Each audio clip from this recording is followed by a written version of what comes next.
everyone. Welcome to the Exeter Historical Society's November program. I'm Barbara Rimkunis. I'm your co-executive director. Tonight's program takes place in Misquamscook, now called Exeter, in Nadakina, the traditional ancestral homeland of the Abenaki, Pennacook, and Wabanaki people, past and present. We acknowledge and honor with gratitude the Alnabak, the people, who have stewarded Nadakina and its Aki, Nibi, Olaquakak, and Owasak, the land, the waterways, the flora, and the fauna throughout the generations. Thank you, Barbara. My name is Laura Martin. I'm the other co-executive director of the Exeter Historical Society, and I'm glad that you're with us, whether you're here in person or online on Zoom. Thank you for coming to hear about Exeter's Chadwick family.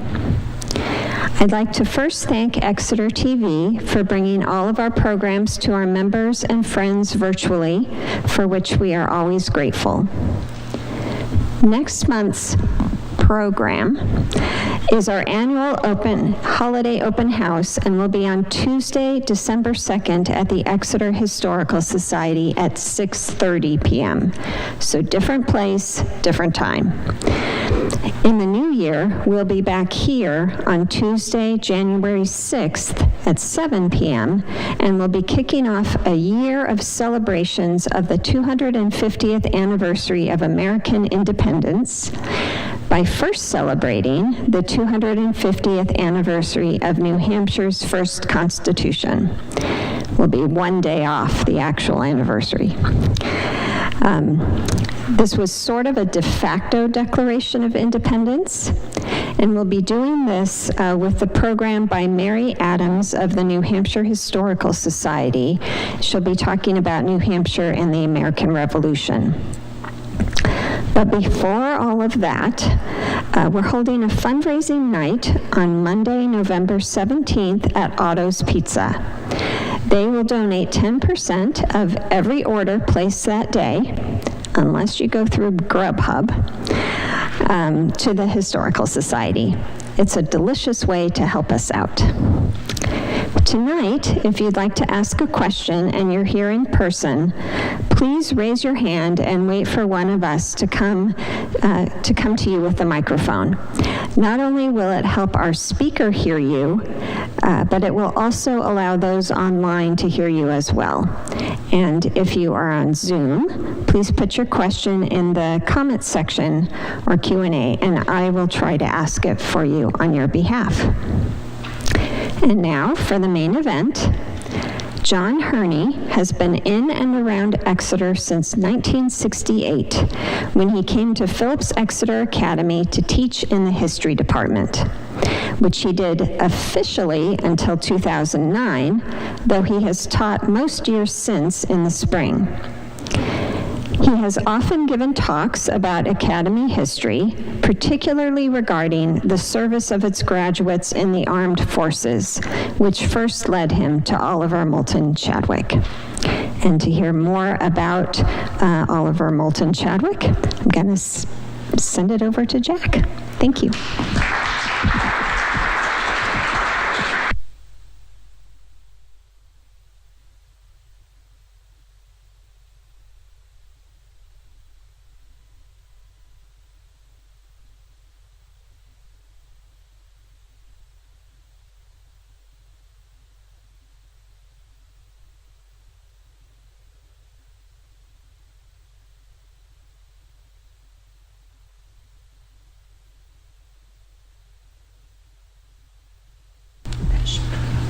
All she had to do was press a button, which I didn't see. Before I begin, I didn't realize it until now, but we have a special guest of honor here. Sitting in the front row is Charles Flather, and he is his father was the second cousin of Oliver Moulton Chadwick. So a member of the family is here, and I'm sure I will be corrected many times in the course of my talk. Let me explain first why the title is as it is. I was asked to speak about Oliver Moulton Chadwick because I have many times before. Oliver is a graduate of the Academy, and on Memorial Days when we have assemblies, I would often speak about the Academy graduates from a particular war. And consequently, when we focus on World War I would talk about, among others, Oliver Moulton Chadwick. And then when I would lead groups to Europe to go to World War I sites, we would always begin at the Lafayette Escadrille Memorial, where Oliver Chadwick's remains are. So I've known something about him for a long time. So I decided to go to the Exeter Historical Society and say, do you have anything on the Chadwicks? And of course, that led Barbara Remkunis to junk my idea of talking about just Oliver Moulton Chadwick. Why? Because she produced 3 boxes of books about the Chadwick family, plus this book. It's a big book, and its title is Chadwick. So in all of these pages, I found Oliver and all his relatives, including perhaps Charles down there, I'm not sure. But I assume most of you have family books like this, don't you? But that led me to look at, excuse me, more of the Chadwicks, and you'll see it on the sheets of paper and so on. Let's begin at the beginning. As you can see from the outline up here or on the sheet of paper that you have, the Chadwicks go all the way back to the beginning of New England, this one family. They arrive on the Arbella with John Winthrop. That's the Arbella, 1630.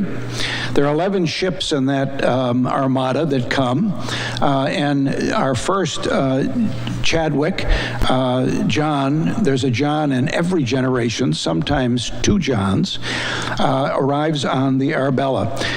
You may know something about that famous ship because it was the one of John Winthrop was the captain, and he made a very famous sermon on the ship before they landed, a model of Christian charity.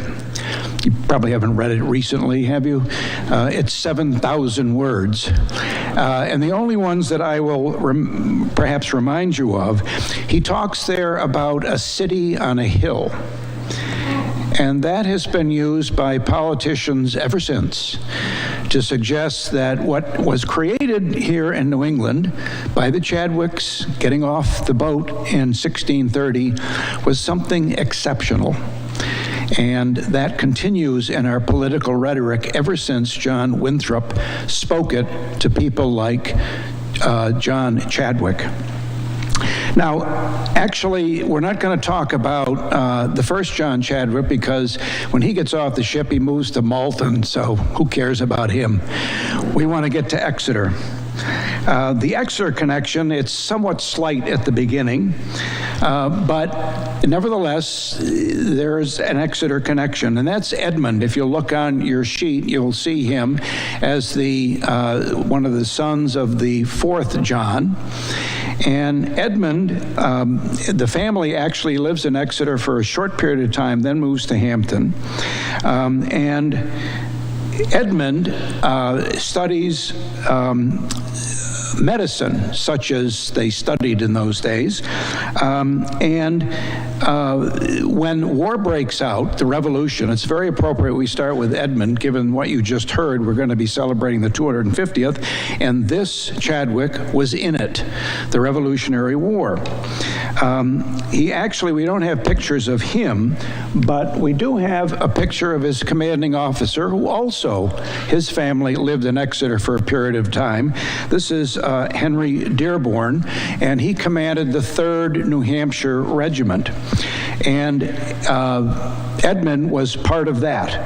And because of his background in medicine, he became a surgeon in the 3rd New Hampshire Regiment.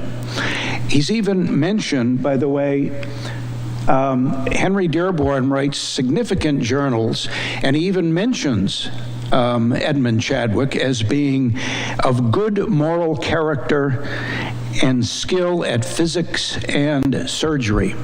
That's a theme you're going to be hearing, good moral character of the Chadwicks. And this Chadwick, Edmund, is present at 2 of the most significant events of the American Revolution. The Battle of Saratoga, in which General Burgoyne is defeated. He was coming down from Canada to meet up with Howe and split the whole colonies. The defeat was hugely influential, some say the turning point of the Revolution, and Edmund Chadwick was there. After, actually, there's, I think, yes, that's the surrender of Burgoyne at the Battle of Saratoga. It was important not only because the Americans won, but it led the French to decide to support the revolution and become an ally. Hugely important. Now, because they won, they were treated with a prize of having to spend the winter in Valley Forge. Not a great place to be. You probably know about Valley Forge. You've read about it in history courses in the past. But let me just put a few fine points on what Edmund Chadwick would have gone through at Valley Forge. 12,000 people were there to begin. It grew to almost 20,000. It was the 4th largest city in the colonies, after New York, Philadelphia, and Boston, just in this one place. Of course, there was nothing there when they came. They had to build between 1,500 and 2,000 huts for them to live in. This is a photo of General Washington at Valley Forge, and it somewhat doesn't represent really what Edmund Chadwick would have gone through. That's because what you see here is Washington with many of his staff. There were many more common soldiers. The only thing that represents them is this, right here. A bare foot. And the reason that represents them is because we know from, for instance, Enoch Poor, who was a general in the New Hampshire Regiment, reported that among the New Hampshire people, soldiers, for each 100, there was probably 1 or 2 coats, maybe 4 pairs of breeches, a couple of blankets, and 2 out of every 3 soldiers had no shoes in the middle of winter.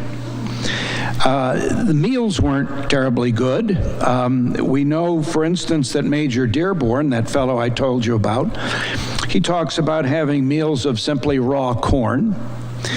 Another doctor who was there wrote, for breakfast, bacon and smoke.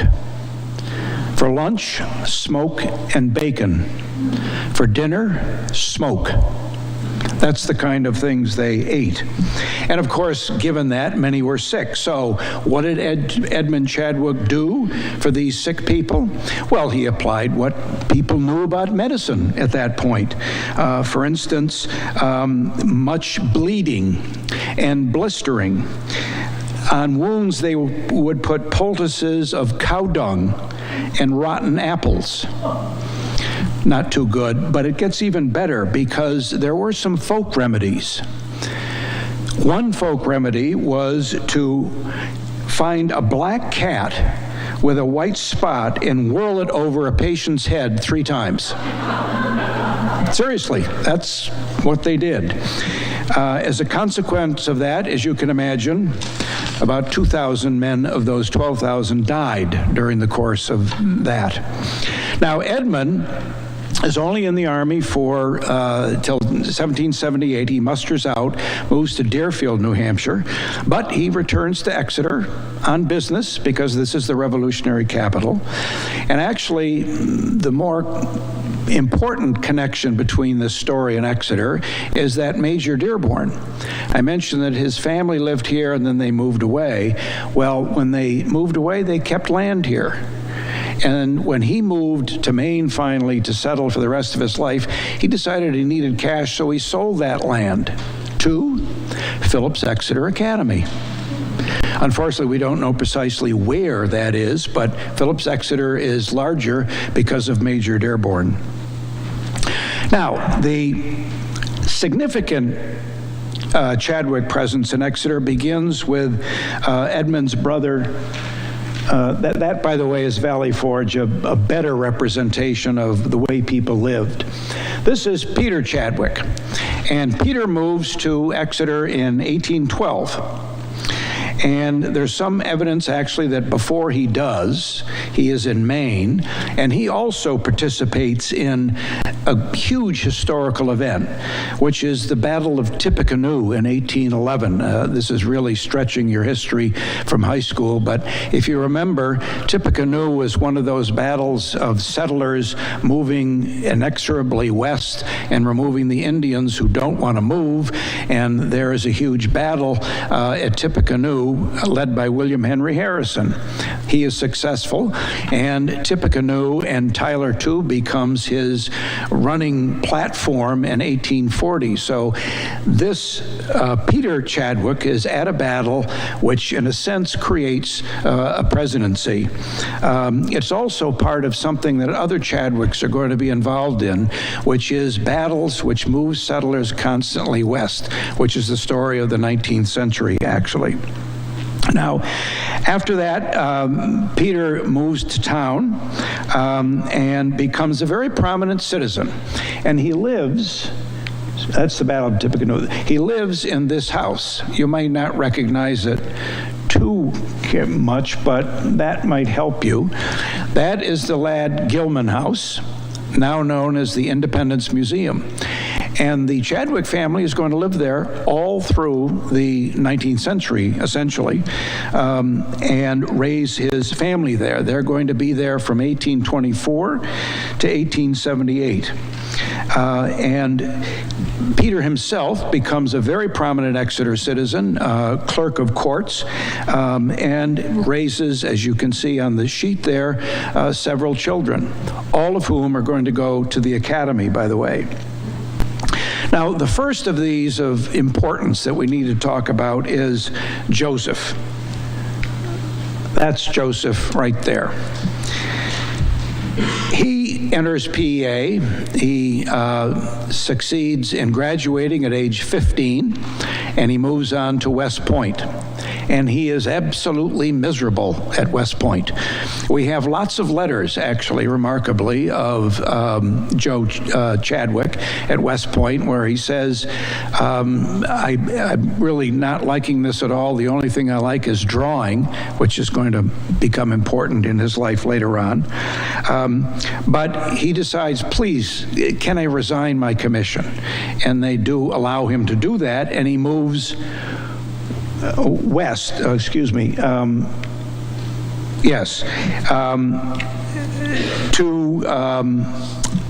St. Louis. And he's got an uncle there, Enoch. Let me go back if I can. He goes back and works in his store, and he's bored to tears. One of his letters says that the only fun that I have, I dissipate myself in a few parties. That was it.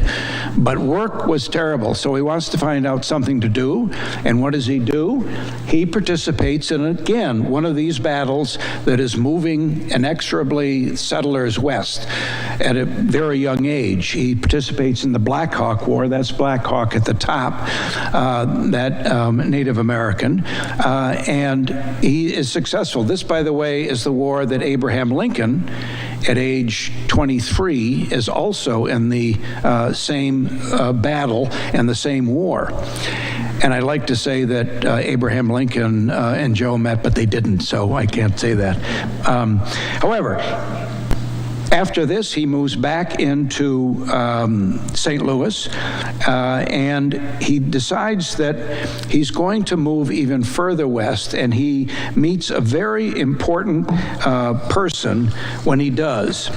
And it's this person That's George Catlin. And when he meets him, he's a struggling painter and drawer of Native Americans. That's obviously not a portrait of him, but he is in sort of native garb because he is beginning what will become a huge career in painting Native Americans all over the West.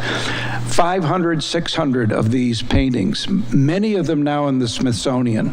If you have seen a picture of a Native American at the Smithsonian, it has likely been drawn by that man, George Catlin. And this is the kind of drawing that he did. But he's just starting out when Joe meets him there, and they decide they want to join an expedition which is going to go into Comanche territory. Nobody has been into Comanche territory.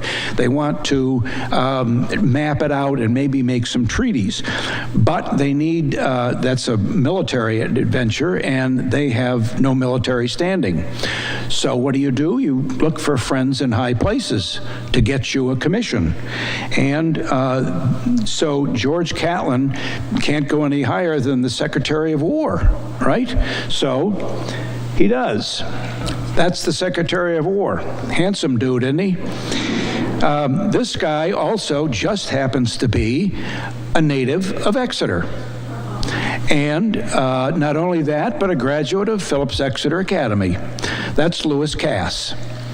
And Catlin writes Lewis Cass, and Lewis Cass says, he says, also, by the way, I will be joined by my assistant, Joe Chadwick from Exeter and a PEA graduate, and he instantly gets a commission for both of them from Lewis Cass. And off they go into Native American territory.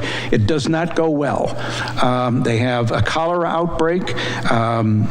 Catlin is very, very sick, near death, and he recounts later that Joe Chadwick stayed with him the whole time and nursed him along and essentially saved his life. And that's why he wrote of him as my real friend Joe, in the book that he wrote. So that raises Joe's popularity and renown because Catlin by now is getting more and more famous. Now, that expedition ended, so Joe needs something else to do. So what does he do? Well, let's find a war to fight in. And there's one going on in Texas.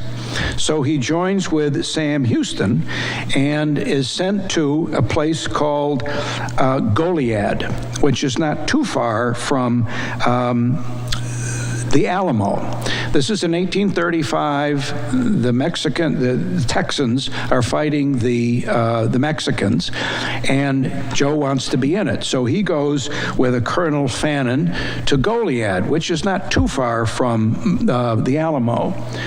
You can see them there. The Alamo is up here, and Alamo and Goliad there. And the forces at the Alamo are confronted by Mexican troops in late February of 1836. And Fannin is ordered to send troops to help the Alamo. He's a slowpoke of a guy. He's dilatory. He doesn't get their troops there. And by March 6th is the final day of the siege. The Alamo falls. They're all killed. And Fannin is not very well thought of, obviously, because of this. But they say if they're going to destroy the Alamo, they're going to come after you at Goliad. So you better get out of there. So he says, okay, again, dilatory, he's slow. What happens is that the Mexicans catch up with him as they're slowly moving away from the fortress. They call it Fort Defiance. They're surrounded, there's a battle, they're outgunned, they surrender. And they're brought back to that place, which is the Fort Defiance. You probably can't read it, but at the bottom it says, drawn by Joseph Chadwick. Remember, he liked drawing at West Point. He's the guy who draws the only known picture of the inside of Goliad. He sends it back here, actually to Exeter, and it's found much later on and becomes quite celebrated because Goliad massacre is quite celebrated. What happens is they're back in this prison and they're said, look, we're going to parole you, you can go back to the United States. So they said, that's fine. After that promise was made by the commanding general, Santa Anna says, no, we're not going to let that happen. You must kill them all.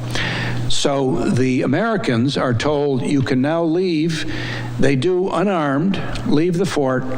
When they get outside the fort, they're surrounded by the Mexicans, and they shoot them all.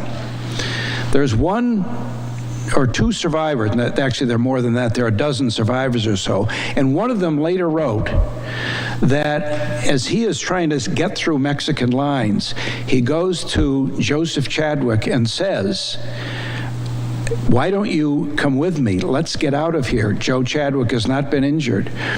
And Joe Chadwick says, my good friend, my assistant adjutant is wounded. I'm going to stay with him, and I will suffer the fate that he suffers. And the fate is they are both killed in the massacre at Goliad. That is a theme, again, of moral character, that he is not going to leave his wounded friend. Now, that moment back then was a big deal. Now we talk just about the Alamo, but back then it was huge. There were more people killed at Goliad massacre than there were at the Alamo just a few days later. And it was so famous that the most famous poet of mid-19th century America wrote in Song of Myself a whole segment about the massacre. He says, Walt Whitman says, now I tell you what I knew in Texas in the early youth. I tell you not of the fall of the Alamo. 'Tis a tale of the murder in cold blood of 412 young men. They were the glory of the race of rangers, matchless with horse, rifle, song, supper, courtship, large, turbulent, generous, handsome, proud, and affectionate, bearded, sunburned, dressed in fine costumes of hunters, not a single one over 30 years of age. At 11 o'clock began the burning of the bodies. That is the tale of the murder of 412 young men. Joe Chadwick among them. And as I said, it was huge back then, and when people started saying, remember the Alamo, back then they were also saying, remember Goliad, remember Goliad. Now, as you can see from the outline, there's another brother here, Edmund, who also has his moment in history. And that's because Daniel Webster comes to town. You may remember that Daniel Webster came to the academy when he was 14 from Salisbury. You may not know that he wrote letters to his father back then, which we have. And among the letters, this most famous 19th century orator writes back at 14 to his father and says, at Phillips Exeter, I am doing okay except for one course, declamation. I am terrified to stand up and speak. And the only professor that is helping me is kindly Mr. Buckminster. He doesn't tell, and he maybe not know, he doesn't tell his father that this 14-year-old Daniel Webster is being kindly instructed by a Mr. Buckminster who is 12 years old. And the reason he is at Exeter at all is because Well, he began reading Latin and Greek when he was 5. So he went to Harvard at age 12 and said, I'd like to come. And they said, well, you're a little young. Why don't you go to Exeter and teach for a year? And that's what he did.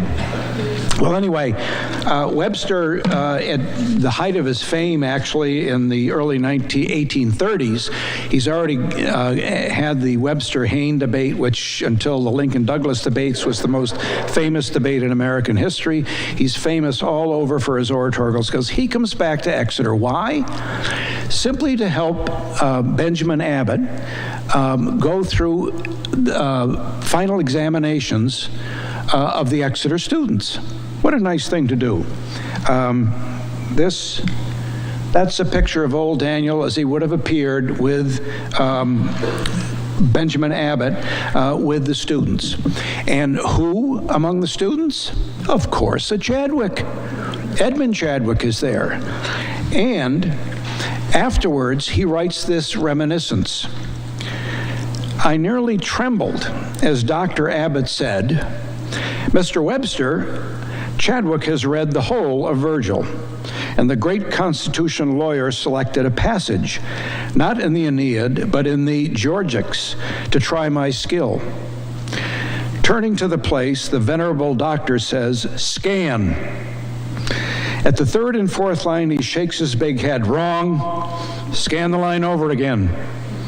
I tried the line again and again with the same result. Wrong, wrong.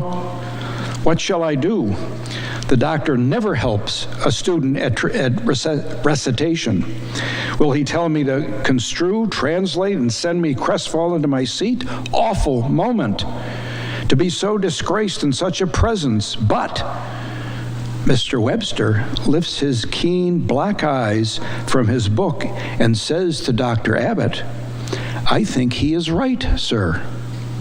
Presto, Dr. Abbott's big head comes down. He and Mr. Webster compare books. All is courtesy. Go on, you were right, sir. It was only a difference in my books. Never had the illustrious Webster a more grateful client than the humble pupil then before him. Thanks that he had remembered how to scan. All honor to the great teacher, Dr. Abbott, and his greatest pupil, Daniel Webster. That from the memory of this Edmund Chadwick. Now, more famous than Edmund, who sadly does not able to capitalize on any skills he has in Latin or anything else. He suffers a fall when he's a young man. He's crippled. He lives in the Lad Gilman house for the rest of his life in pain. So he is out of the picture. But perhaps the more famous, certainly the more famous son is Brother John. And that's John. And he also attends the academy, but his future is in moving around just as Joe's was, but he goes even farther because he becomes a sea captain. For 31 years, he is a sea captain. When he leaves Exeter, he leaves initially from the Lad Gilman house because the family is still there. Along about 10 years after he starts his sailing career, he decides to buy a piece of land in Exeter on Pine Street, which he does, and then buys the lot next to it and builds a house. And he moves his family there. However, at sea, he is constantly sailing all around as a captain, and he gets huge notoriety in doing so. Unfortunately, in 1869, he decides to do what he's done many times, sail around Cape Horn on a ship called the Sunbeam with his 14-year-old son. They have just passed the Cape Horn when the ship catches fire. It starts to go down. Captain John and his 14-year-old son, Alfred, stay on the ship until the last moment when the captain throws a spar into the water and says to his son, grab that, and they both tumble into the water, grab the spar. There's one lifeboat that had been saved. They're hauled into that. Captain John brings the spar with him into the boat. They're picked up by a boat called the Charles Morgan, and saved. There's a person, a crew member later by the name of Marshall Johnson. That's, by the way, the house that he moves to, which I'll get back to in a minute. But that is a picture, a rendering of the sinking of the Sunbeam. You can see the one lifeboat there, and the ship goes down, but they are saved, and they come back. As at the end of that, John never went to sea again. He became, however, very much involved with maritime life in Boston. He was hired by Hemingway and Brown, the company he worked for. He becomes the superintendent looking after the building of ships. But he also, though he works in Boston, he commutes every day to Boston from here, and he becomes a much admired man. That's what he looked like in olden days. And that house that I showed you, that one becomes a real gathering place for folks all over Exeter, primarily because of his wife Frances, who is a great hostess, and they have many parties there. And actually the family is made very famous because of a book that is written about Exeter called The Real Diary of a Real Boy. And how many have not read this book? Would you raise your hand? We get the names. I don't think you can vote in Exeter if you haven't read this book. This is a wonderful book. And who is prominent in it, as you can see from your sheet? The Chadwick boys, Paz, Willie, Whack, and Booze. That's their first name. Their last name is Chadwick. And it's all through the book. At the end of the book, the author identifies them all, Whacker, Pazzi, and so on. But he also says of Captain John Chadwick, father of Paz, Boog, Whack, and Willie, was the most cultivated gentleman whose heart was kind, but whose word was law. So if you haven't read it, it's still worth reading. It's an absolute delight. By the way, when he builds that house, let me see where this is. Yes, that house was later sold by another son,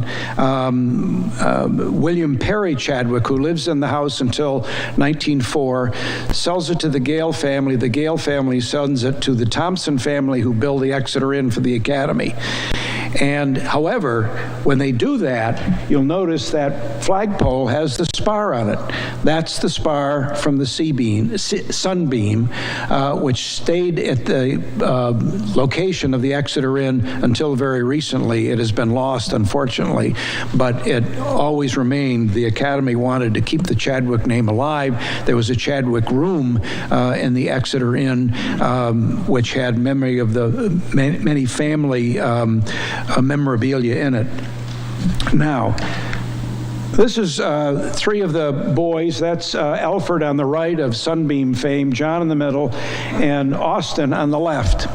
And Austin's important because he is the father of, as you can see there, Oliver. Oliver grows up in Lowell, but he lives in Exeter for all his schooling years. And Oliver, here he is as a senior at the Academy, had a hugely distinguished career at the Academy as a great athlete, a great student, but also an inspiration to others. This gives you a little idea of the character of the man. This is written by a classmate of his. He said, "I became acquainted with Oliver Chadwick in my upper year at Phillips Exeter Academy. The occasion of our meeting was characteristic of his viewpoint in several ways. I was trying for the track team in the high jump and not making very great success at it. In fact, the coaches were leaving me alone, and I was plugging away by myself at the gym, which was generally empty at that time of year.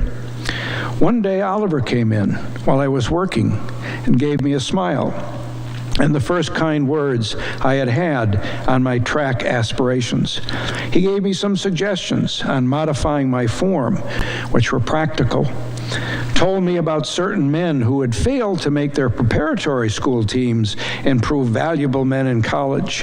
Heard my boast that I had jumped 5 feet a few days before without telling me that he could already jump 5 feet 6 inches, and left me with a pleasant, stimulated feeling.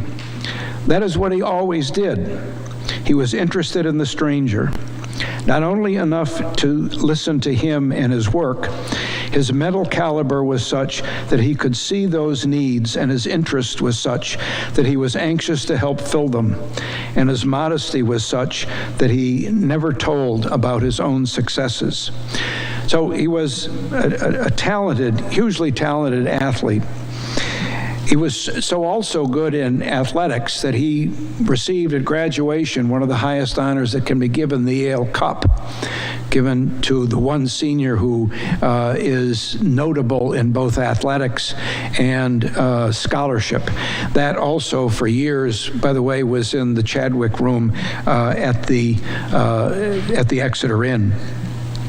And then he moves on to Harvard.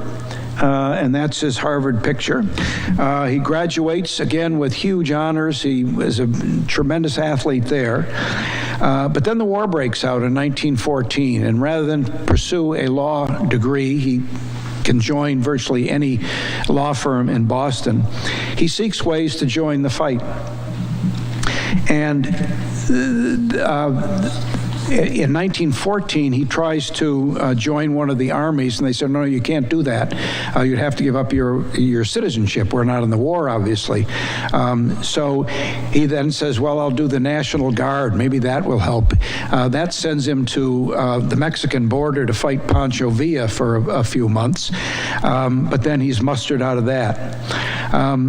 But he thinks there must be a way for an American who wants to fight for Britain and France against the Germans to get in. And there are two ways to do it.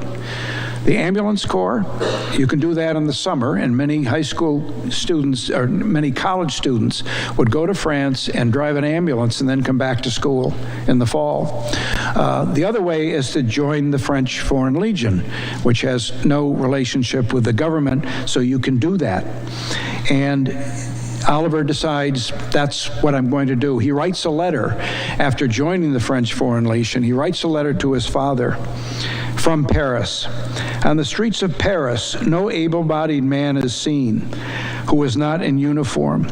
Almost all the women are in mourning.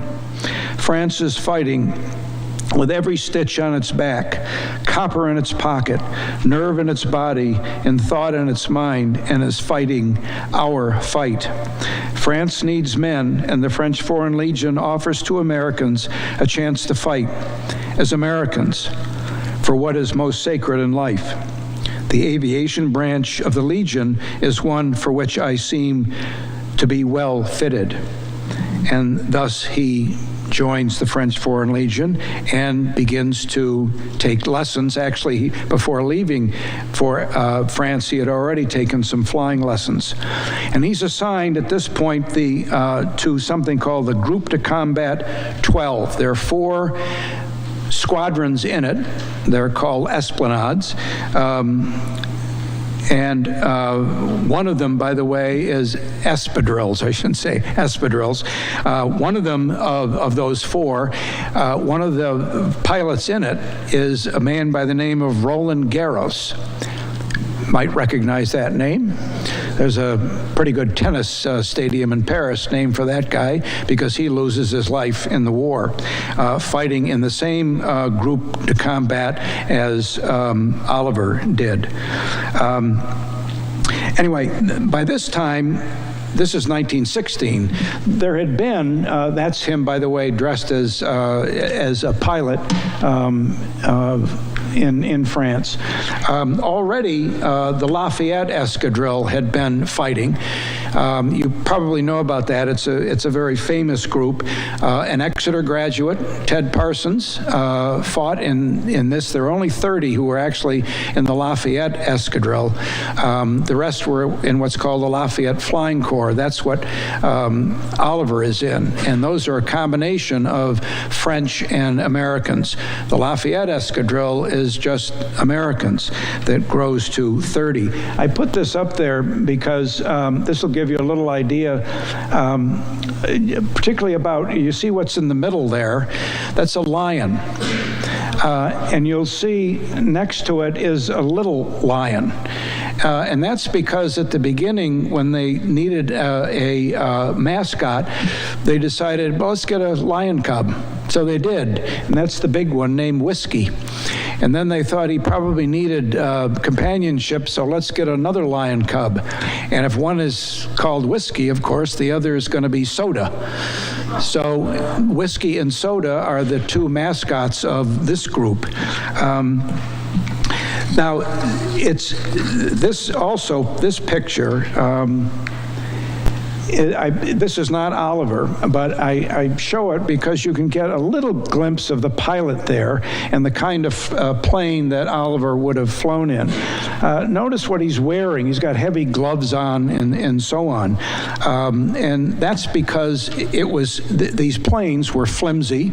They often came down shredded by the time they landed. They only got up to about 100 miles an hour.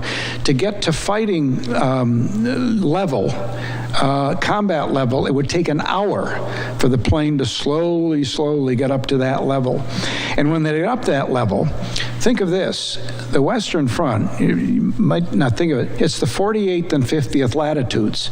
If you go west on those latitudes, you cross the top of Newfoundland and then all across Canada. So it is very cold. Of course, it is anywhere up high up, but it's even colder there. So they would wear,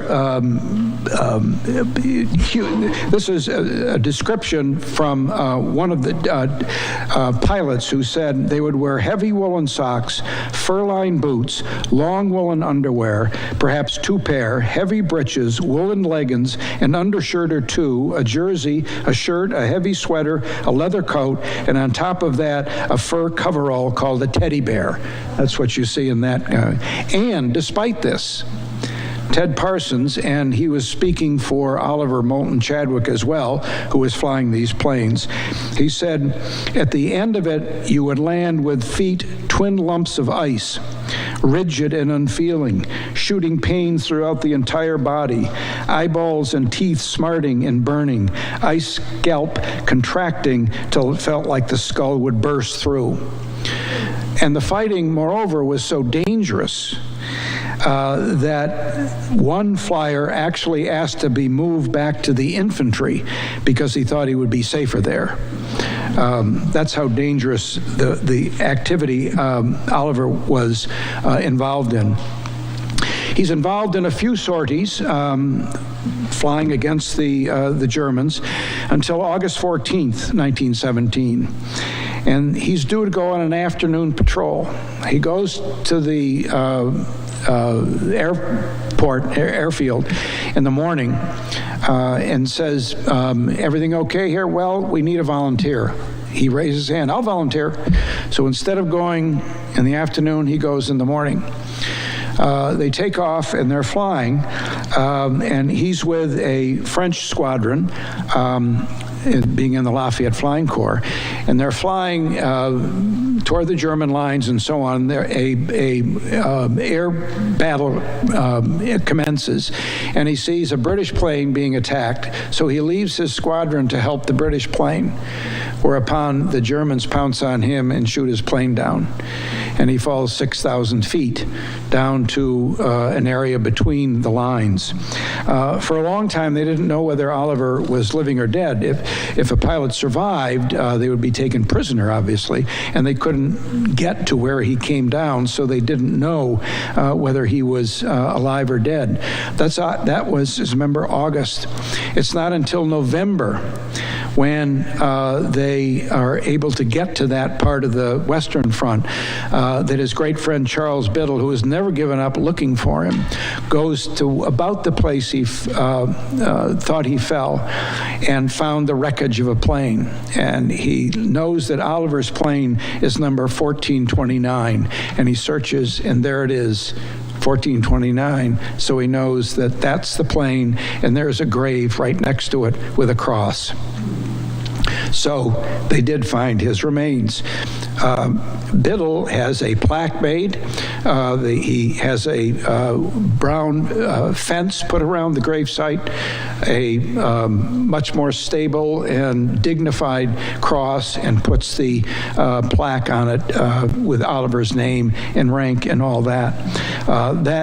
There he remains until 1928, when he is moved to the Lafayette Escadrille Memorial, which is outside Paris.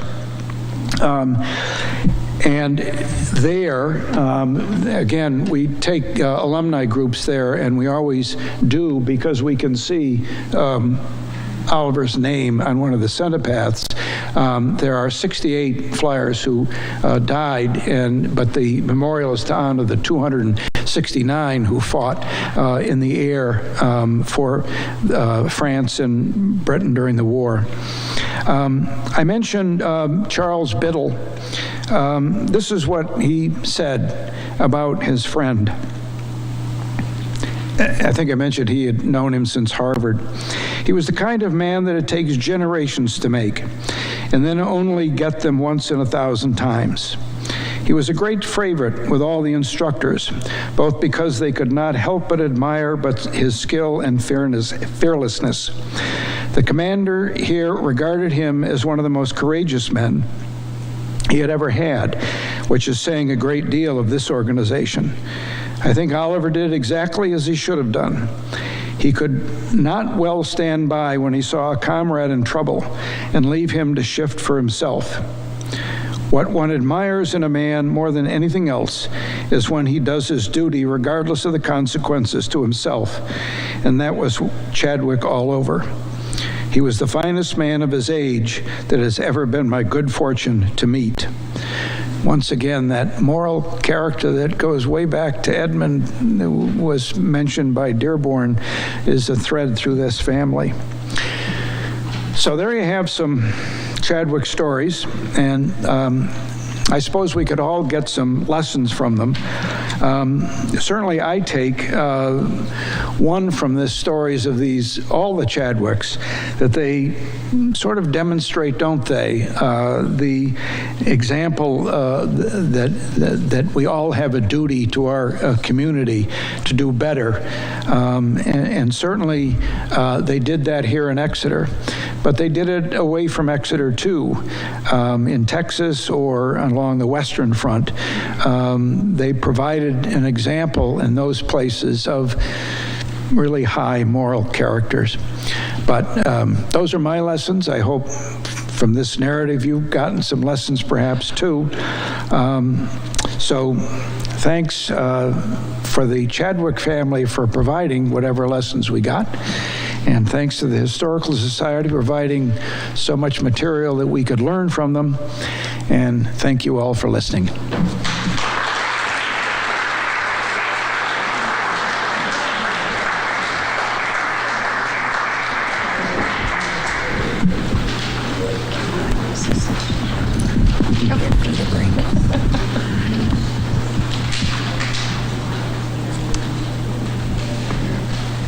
if we have any questions.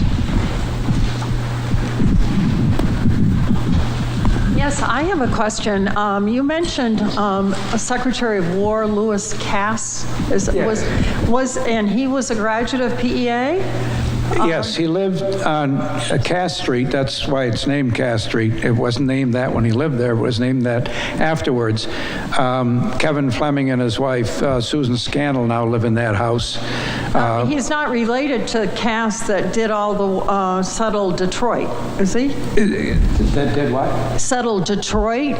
There was Cass that was very active in Detroit that did lots in Michigan. No, that was another Cass. Before being Secretary of War, he had served in various government capacities.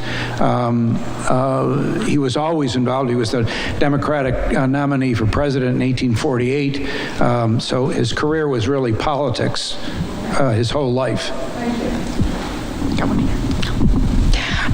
Hello, and thank you for sharing your research with us tonight. I have one question. As you were digging through all the archival materials provided by the Historical Society, I'm wondering if you learned anything about the Chadwick women. I mentioned Frances. She is mentioned as being the real backbone of that family because John was traveling so much. And when I mentioned that it was a social gathering place of some note in town, it was because of her more than anything else. There was also I can't remember the first name, was it Elizabeth, who was head of the seminary, the women's seminary here, the principal instructor there. That was about the only mention of women that I found. Actually, Barbara probably has loads of information on that. Anything else? You said his good friend was named Biddle. Biddle? Biddle. It's not this Biddle, is it? No, that's actually his cousin, however. Oh, okay. But no, that Biddle survived and wrote extensively about his friendship with Oliver. Yeah. Jack, in your research, did you find any influence of religion on the Chadwicks? That's a great question. Certainly not formal religion, church religion. Oliver certainly not. Joe not. They were, as far as I know, the folks who lived here in town were certainly involved in public affairs, but I found little about churches. Maybe Barbara knows, and Barbara doesn't know either. And if she doesn't know, nobody does. So that's an interesting question, and you'd think that in that huge book that I mentioned, it goes through most of the people I talked about are written up to some degree here. A lot of this is huge family trees, but there is little to no mention of leadership in church affairs. Yeah. Well, thank you all for coming. Wait, we had a question. Sorry. Yep. Hey, thanks, Jack. Just a quick question about the Moulton, is the middle name of Oliver. Is any information about where that was? I know there are a lot of Moultons in Hampton, and there's probably a common name too, but. And do you know, Barbara? I don't know. I don't know that either. It sounds like it's somebody's maiden name. Usually that's how you remember it. Come to think about it, I think that's right, that I saw a Moulton wife, her last name was Moulton. I think that's where it came from, a few generations previous. Yeah. Just want to mention that for those here that are interested in cemeteries, do you want to go ahead? Want to mention Oliver's memorial? There you go. There it is. I should have mentioned this, yes. This is at the cemetery here in town. If you stand on the road and look at the cemetery, it's on the far right, very easy to find. Just stay as far right as you can. It's about 25 yards up, and that's the Moulton, the Chadwick family, and around it are small stones, mostly of John's. Alfred is there, for instance, the fellow who went, the 14-year-old and so on, and his wife and so on, and they're all in stones around there. And then Oliver's plaque is in the front. He is not buried there, of course. He's in the Lafayette Escadrille Memorial in Paris, but his stone is there, so he's remembered here as well. Thank you for mentioning that. Yeah. Oh, one more. Are there any direct descendants in Exeter right now? He's the closest we have, right here. He's the closest we have, okay. Yep. Thank you.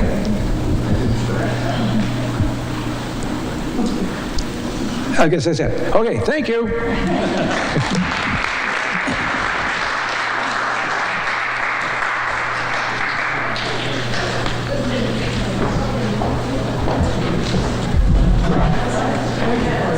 You're very welcome.